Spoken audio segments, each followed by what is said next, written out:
नमस्कार साथियों, आज हम एक बहुत महत्वपूर्ण विषय के ऊपर वीडियो बना रहे हैं और शेयर कर रहे हैं। हमें आशा और विश्वास है कि यह आपको ज़रूर पसंद आएगा, क्योंकि हम ऑलवेज राजनीति के वीडियो है वही शेयर करते हैं और वही हमारे चैनल के ऊपर अपलोड करते हैं। तो हम ये आज का जो वीडियो है वो बिहार विधानसभा चुनाव 2025 पे बना रहे हैं कि क्या क्या हो सकता है। यह इलेक्शन आने वाले पार्लियामेंट इलेक्शन 2029 की भारत में दिशा और दशा बदलने का काम करेगा।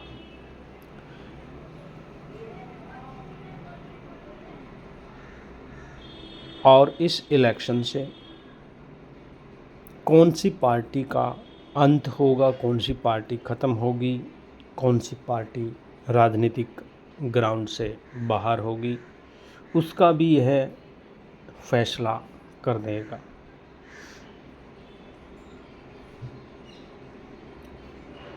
बिहार भारत की राजनीति में एक बहुत ही अहम भूमिका अदा करता है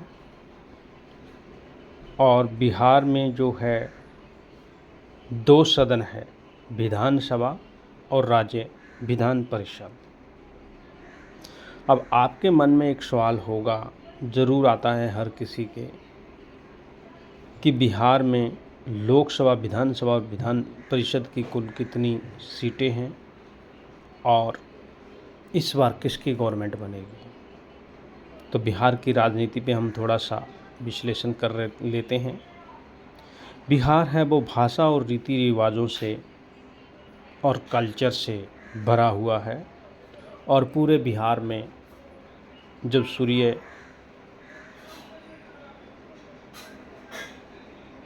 सूर्य का सबसे बड़ा पर्व धरती का, जिसको छठ पूजा कहते हैं, वो मनाया जाता है। पूरे बिहार में मनाया जाता है, एक बहुत ही हर्षोल्लास के साथ में मनाया जाता है। वैसे तो बिहार में जो हम बात करें तो अलायंस की गवर्नमेंट पहले थी, जिसमें लालू प्रसाद यादव की पार्टी और नीतीश कुमार की पार्टी, दोनों रीजनल पार्टियां, स्टेट पार्टियां थी। और बिहार में भारतीय जनता पार्टी और कांग्रेस पार्टी का भी दबदबा है, यानी कि ये भी पॉलिटिकल ग्राउंड पे सक्रिय हैं। और कुछ जो महत्वपूर्ण पार्टियां बिहार में हैं, उन राजनीतिक दलों की हम बात कर रहे हैं। उनमें भारतीय जनता दल यूनाइटेड, लोक जनशक्ति पार्टी, ये क्षेत्रीय पार्टियां हैं। और बड़े पॉलिटिशियन की बात करें तो लालू प्रसाद यादव, नीतीश कुमार, पप्पू यादव, कन्हैया कुमार और भारतीय जनता पार्टी के सभी लीडर्स, ये मोस्टली सक्रिय हैं। हालांकि बिहार में हमेशा से ही क्षेत्रीय दलों का बोलबाला रहा है। गवर्नमेंट क्षेत्रीय दलों की मोस्टली रही है। ज़्यादातर लालू प्रसाद यादव और नीतीश कुमार की क्षेत्रीय पार्टियां हैं, ये स्टेट पार्टीज, इनका ही बिहार में हमेशा से राज रहा है। 2014 के बाद में बिहार में मोदी जी जब सेंटर में आए, भारतीय जनता पार्टी की सरकार बनी, तो बिहार के अंदर कुछ परिवर्तन देखने को मिलने लगा। बिहार विधानसभा और बिहार विधान परिषद की जो कुल सीटें हैं, वो विधानसभा में 243 सीटें हैं और विधान परिषद में है वो 75 सीटें हैं।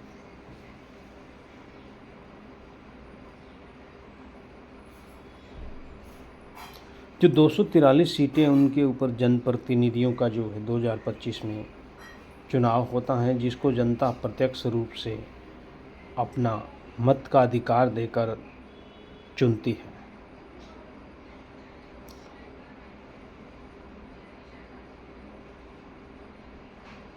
और जो विधान परिषद है, उसमें 75 जो सदस्य हैं वो अप्रत्यक्ष रूप से निर्वाचित होते हैं।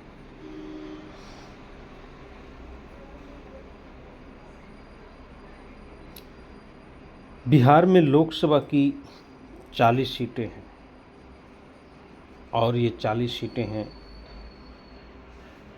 ये बहुत ही महत्वपूर्ण भूमिका देश की राजनीति में अदा करती हैं। 16 राज्यसभा की बिहार में सीटें हैं।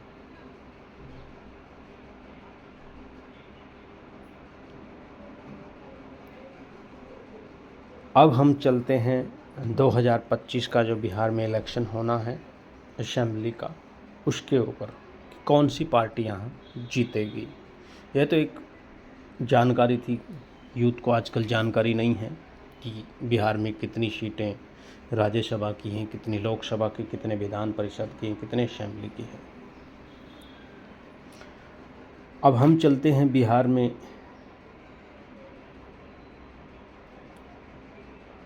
पूर्ण बहुमत के लिए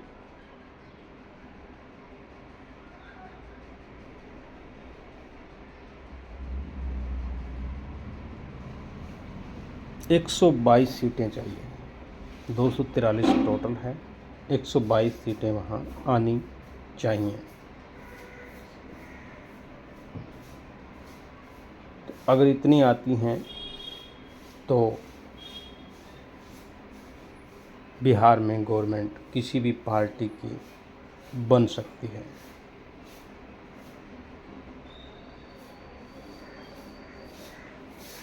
एनडीए ने पिछले बार 125 सीटें जीती थी। एनडीए में काफ़ी छोटी छोटी पार्टियां थी, भाजपा थी और नीतीश कुमार की पार्टी भी थी। महागठबंधन था, उसने 110 सीटें हासिल की थी, जिसमें कांग्रेस थी और जेडीयू था और बहुत सारी छोटी छोटी पार्टियां जो थी वो थी। ओवैसीउद्दीन ओवैसी की पार्टी भी इंडिया गठबंधन में थी।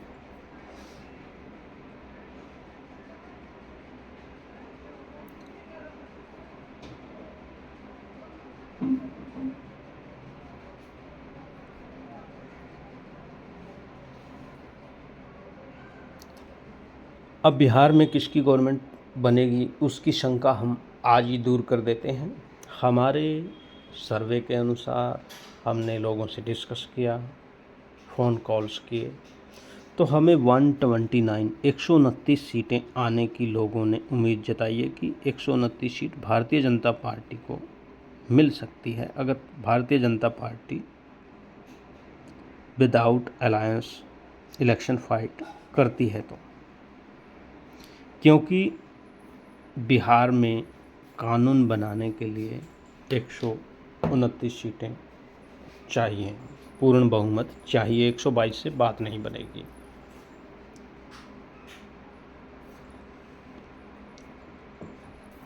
और बिहार में कानून इसलिए नहीं बन रहे कि बिहार में गठबंधन की बार-बार सरकार बन रही है, कभी एनडीए की गठबंधन की, कभी महागठबंधन की, इसलिए जो गवर्नमेंट को सुविधाएं हैं बिहार में अदर स्टेट से, हरियाणा, पंजाब, दिल्ली, उत्तर प्रदेश, आपके राजस्थान का कंपैरिजन करें तो उनको सुविधाएं नहीं मिलती और डेवलपमेंट नहीं होता। पब्लिक को भी यह सोचना चाहिए कि वो गठबंधन वाली जो हैं उनकी बजाय एक पार्टी को ही वोट करें। मतलब मैं ये नहीं कह रहा हूँ कि कांग्रेस को करें या भाजपा को, नहीं, उनको उस पार्टी को वोट करना चाहिए जो उनके लिए काम कर सकती है। उस पार्टी का जिक्र कर रहे हैं हम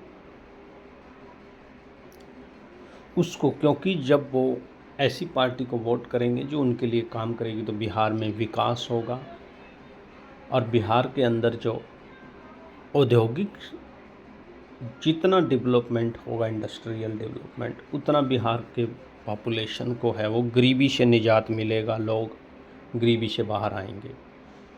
बिहार की 80% आबादी के पास में पक्के घर नहीं हैं, जो घर हैं वो बिल्कुल खस्ता हालत में हैं, जगह जगह झुग्गी हैं, झोंपड़ियां हैं, गरीबी हैं, लोगों के पास में खाने का अच्छा अनाज नहीं है। अच्छा अनाज मतलब उनको पूरा दही नहीं मिल रहा, उनको दही के साथ में अच्छी क्वालिटी का राइस, अच्छी क्वालिटी का उनको सलाद नहीं मिल रहा, साथ में उनको दूध नहीं मिल रहा है, भरपूर दूध। एक परिवार के लिए कम से कम अगर 5 मेंबर हैं तो उनको 1.5 लीटर दूध पीने के लिए चाहिए हर रोज़। बिहार में वो नहीं है। और उनको मट्ठा 5 सदस्य, अगर किसी परिवार में 5 मेंबर है तो उनको मट्ठा चाहिए 1.5 लीटर। वो बिहार में पर फैमिली 1.5 लीटर के हिसाब से नहीं है। इसलिए बिहार में जो हाइट है बच्चों की वो कम है, और वहाँ जो अभी बच्चे पैदा हो रहे हैं उनकी हेल्थ है वो इसलिए कमज़ोर है। तो यह भी दूर हो जाएगा आने वाले टाइम में, क्योंकि एक ही पार्टी की गवर्नमेंट होगी, उसकी मेजॉरिटी होगी, उसके ज़्यादा विधायक होंगे, तो किसी पार्टी के साथ में अलायंस नहीं करना पड़ेगा। गवर्नमेंट बीच में नहीं गिरेगी, अच्छी तरह से गवर्नमेंट चलती रहेगी 5 साल, और पार्टी है वो बगैर डर के कि उनकी गवर्नमेंट गिरेगी अच्छे काम करेगी और अच्छी पॉलिसी गवर्नमेंट जनता के लिए लाएगी। हेल्थ सेक्टर को मजबूत करेगी, रोज़गार एम्प्लॉयमेंट सेक्टर को मजबूत करेगी, एजुकेशन सेक्टर को मजबूत करेगी, और women empowerment, women safety, women health है उस पर काम करेगी। तो अब हम बता रहे हैं, उसको नोट कर लीजिए। बिहार में भारतीय जनता पार्टी को पहले फेज में 129 सीटें मिल रही है। 129 सीटें जनरल प्रचार से, जैसे सिंपल प्रचार होता है, ज़्यादा ताबड़तोड़ नहीं करनी। दूसरे फेज में 135, 6 से 7 सीटें बढ़ सकती हैं। 129 के बाद 135 मिल रही हैं। और तीसरे फेज में बहुत ही स्ट्रॉन्ग प्रचार, जिसमें आरएसएस अक्षेत्रीय पूरी बीजेपी की वर्कर्स कमेटी, पन्ना प्रमुख हैं और हैं, विलेज के मंडला के अध्यक्ष हैं, जिला के अध्यक्ष हैं, विधानसभा के अध्यक्ष हैं, सब की लॉबी लगा करके अमित शाह जी, भारत के प्रधानमंत्री राजनाथ सिंह, सभी कैबिनेट मिनिस्टर, अदर स्टेट के चीफ मिनिस्टर, सबको अगर लगा दिया जाए और पूरे पावर के साथ में ताबड़तोड़ एफर्ट अभी से चालू कर दिए जाएं, गांव-गांव की यात्रा की जाए, पब्लिक को बताया जाए, पूरा सोशल मीडिया है उसका यूज किया जाए, तो 152 सीटें भारतीय जनता पार्टी को अपने सिंबल, कमल के सिंबल पे मिल सकती हैं। 152 सीटें मैक्सिमम, ये ऊपर भी जा सकती हैं। मैं डाउन की बात कर रहा हूँ। सबसे डाउन में 129 बताया आपको, फिर 135 135 बताया, और उसके बाद में 152 बताया। अभी ऊपर 152 से 160 हो सकता है, 170 हो सकता है, 200 भी हो सकता है। तो ये हमारा विश्लेषण था। भारतीय जनता पार्टी को बिहार में पूर्ण बहुमत मिलने के आसार हैं। अपने कमल के सिंबल के ऊपर अगर इलेक्शन फाइट करती है तो पूर्ण बहुमत बिहार में भारतीय जनता पार्टी को मिल जाएगा, पूर्ण बहुमत। इस वीडियो को ज़्यादा से ज़्यादा लाइक करें, शेयर करें और हमारे चैनल को सब्सक्राइब करें, और बिहार के अंदर इस वीडियो को ज़्यादा से ज़्यादा शेयर करें। कांग्रेस पार्टी की हालत है वो ख़राब है। कांग्रेस पार्टी और महागठबंधन वो पब्लिक के उस विजन के ऊपर काम नहीं कर रही है जो पब्लिक चाहती है। कभी वोट चोरी का लेके आ जाते हैं, कभी कुछ लेके आ जाते हैं, यानी कि ऐसी कारनामे जिनका वोट से कोई लेना देना नहीं होता, जिनसे वोट बढ़ ही नहीं सकता।